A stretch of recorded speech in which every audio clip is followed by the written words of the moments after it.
My name is Hannah, and this is my no-buy year.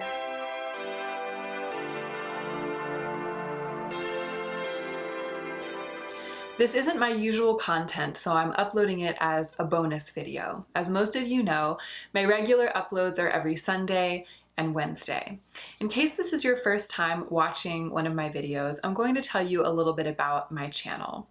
I started this channel at the beginning of 2018 in conjunction with my year-long project.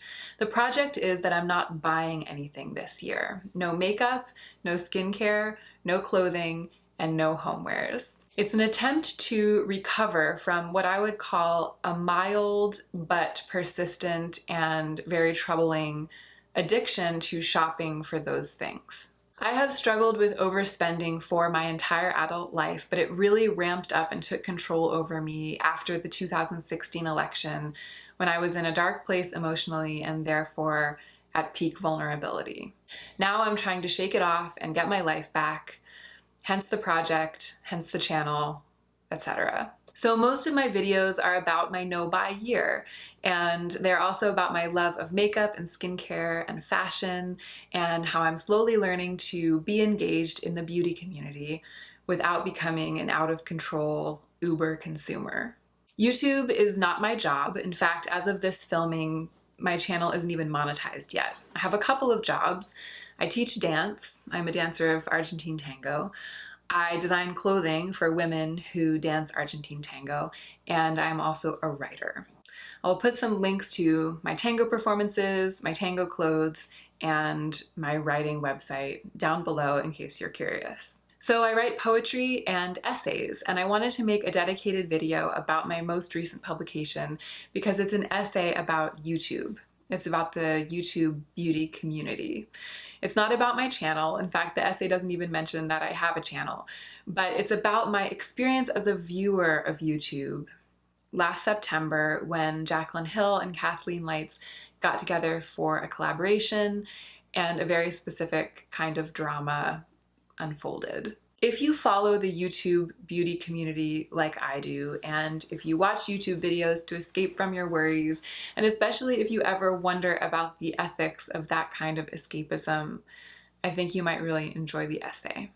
I'm not going to summarize or explain the essay here, because the thing that happened and the multifaceted way that our community responded to it, and the questions that brought up for me, questions about beauty, questions about language, questions about my work as an artist, those things are all complex and they deserve to be handled in a complex way.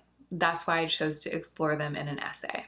But I do want to provide a bit of context in case you are here from the beauty world and you aren't a habitual reader of creative nonfiction.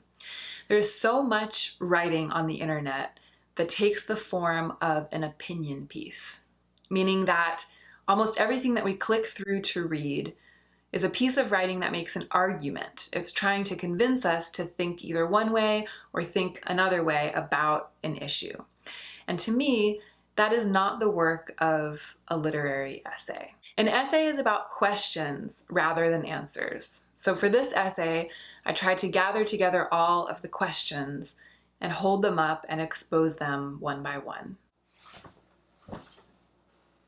I just pulled Rainer Maria Rilke's Letters to a Young Poet off of my bookshelf, and I'm going to read you a relevant quote, my absolute favorite quote from this entire volume.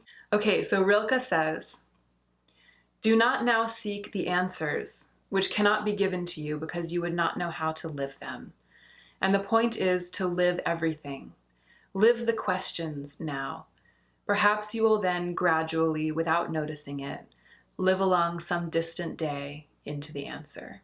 So if you're here from the world of beauty and you decide to read the essay, please remember that I'm not trying to convince anyone of anything. I'm not trying to change people's minds. I'm just trying to grow people's minds and to help them live more in the questions.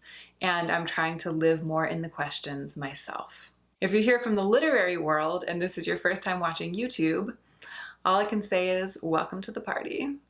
The essay is called The News from the World of Beauty, and it's available to read either online or in print in the Virginia Quarterly Review. This is the current issue of the Virginia Quarterly Review, and I highly recommend actually subscribing to this journal. It's quarterly, which means it only comes 4 times a year, and it's beautifully curated and beautifully printed. I'm going to show you my essay. Look. Look at that illustration. Just look at it. So if you love contemporary writing, I highly recommend VQR, but you can also read the essay online. Obviously, I will paste the link down below. That is it. Thank you so much for watching. I hope you enjoyed the essay.